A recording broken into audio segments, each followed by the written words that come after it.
Darrell, first of all, 10 games to go, 44 points. Just as an assessment of where you go into these last 10 games, how satisfied are you with where you're up to at the moment and what you can do over those? I think it was a really strong first half of the season. We a massive black spot where although some of the performances were decent, we didn't get the points. And then, for me, the last 5 games, we found our performance levels again. We've lost a couple of games in that run, but certainly the performances have been good, and that's what I'm looking more so for in the last 10 games. When you went into the start of the season and everybody talked about points targets and all that, are you kind of where you were thinking you might be, or do you feel you could have had a few more?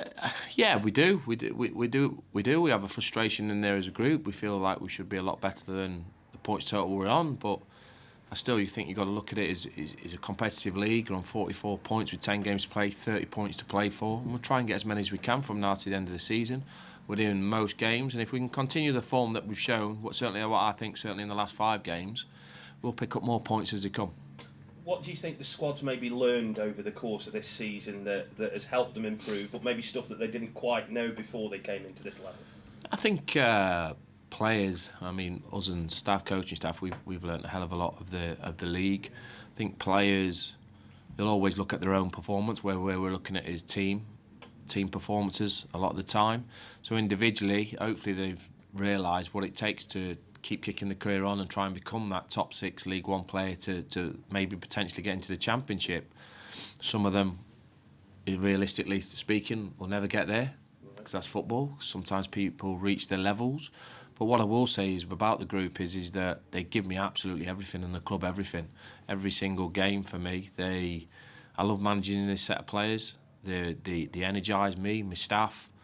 They're good lads, good people. So they get all the support they can, and we'll make sure they try and get as many as many points as we can in this next 10. You mentioned there about what you as a management team have learned. Can you give us a bit of an insight as to what that is that you've learned over these last few months? Yeah, I think there's a big gulf between the top 8-10 teams in this division, not just on finances but on quality at times. It's a running league. You've got to be physically strong. You've got to have all those attributes because you're not far off from the champ. It's as simple as that for me. And players, the gym work, how they live their lifestyles, everything that they do is important to try and capitalise on what they can do as an individual. And for us as a club, as a group, we know we have a lot of work to be done to try and get into the higher reaches of this league.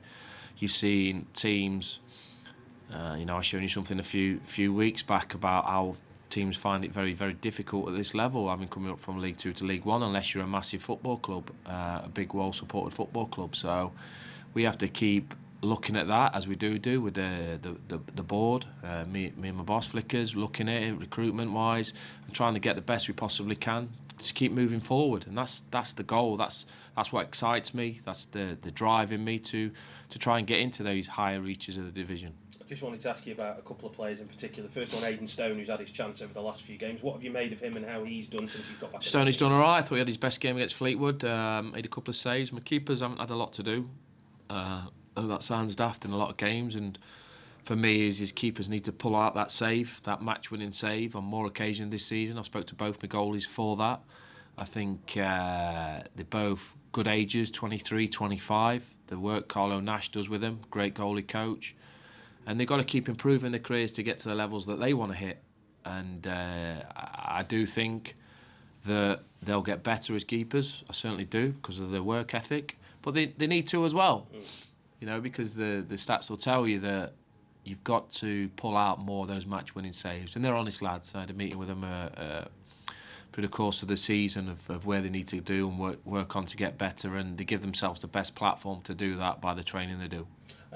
Some managers go with a firmly established number one, but you've given both of them chances. What is your philosophy on goalkeeping? Is it to whoever's best, or would you look at maybe in the longer term a more experienced, say, established number one and somebody else to challenge them? We look at it all the time. Look at every position, not just the goalie position, but for me is that we do a lot of work. We've got a lot of data, things that we get in, and for goalies, the data's very important. They've got to now be the builders from the back within possession of how we want to move forward as a club. They've also got to be making sure that they're squeezing the line, doing all attributes, but saving shots as well. Key is, I know, simple, but saving shots as well. So, and there's been some top teams, top goalies in this division. You know, the Plymouth boy Cooper, who's out injured now. You know, the stats will tell you that Plymouth, he's saved an awful amount of shots. And a good goalie can get you into the top reaches, into the promotion packs, and there's some good goalies in this league. And I think Jack and Naden can become that top goalie, but they've got to improve like a lot of other players have.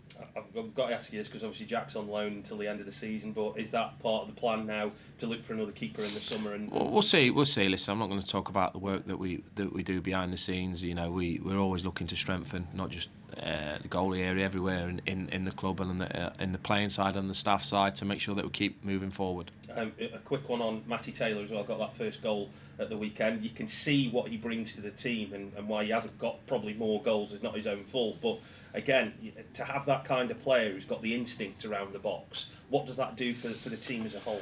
Matty's been a top goal scorer for most of his career. If you look at his stats, he's very impressive. I know what he brings. He's a great character in the dressing room to have. He'd be frustrated that he hasn't, but he won't affect him. He's not the sort of lad to get affected by missing chances. He'll just continue, and that's what I want to see from his centre forwards, because sometimes it's not too often we've said this season that we've missed quite a few chances. He's in the right place to miss those chances, and he showed through his career record that he scores a lot of his chances that he does get in the end of, because he's a fox in the box. And he said after that Fleetwood game, you know, the couple that he missed in that kind of burned at him. You know, he was like, I wanted to bury those, and you can see that he's got that desire as well to score goals, which at this level is really valuable. Yeah, you don't play the levels he's played, and the career he's had through non-league to play in the Championship, to be in top teams in League One, who make the top six, to have the career that he's had, to have that positive mentality, because if you don't, then players fall by the wayside, and he's got the right mentality to keep going, and he's still got a good few years left in him.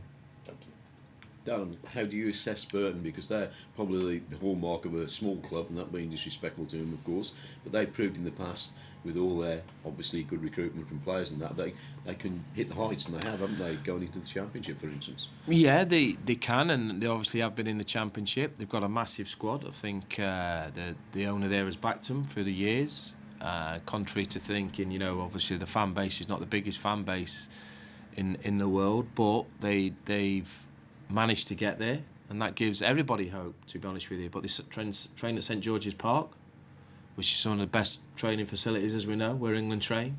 So they've done things there, shall I say, that give them a fighting chance to get into the Championship. This season they struggled under Jimmy, but Dino's got them going. He's got them tough to beat. They're a very physical side, very much on the front foot, and obviously fighting to stay in the league. But it looks like they're going to with the points they've been picking up recently. But it proves the point what you've just been always talking about. There's always hope for anyone within this league, isn't there? Really, just you don't have to be one of the big hitters, do you?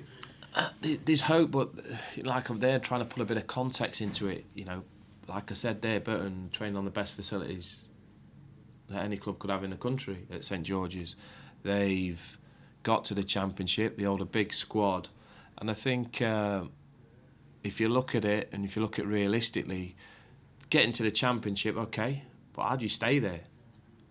You know, staying there is, you know, what you have to do to stay there and get to the Championship eventually is build a structure, build a place, build a football club. And this place still needs a lot of building. Let's make no bones about it. It still needs a lot of building. I know, and people come to me 20 years ago, we were 8th in League One. The financial strength now, the training grounds are miles better elsewhere. The facilities in football clubs, Cat 1 clubs, I think 50-60% of League One clubs have got development teams, George. Yeah. So getting there, there's still a lot of structure and a lot of work that needs to be done here to make sure that we're trying to compete to get there. And that's just to compete to get there. That's not going to give you a God-given right to get there. That's just going to make you competitive.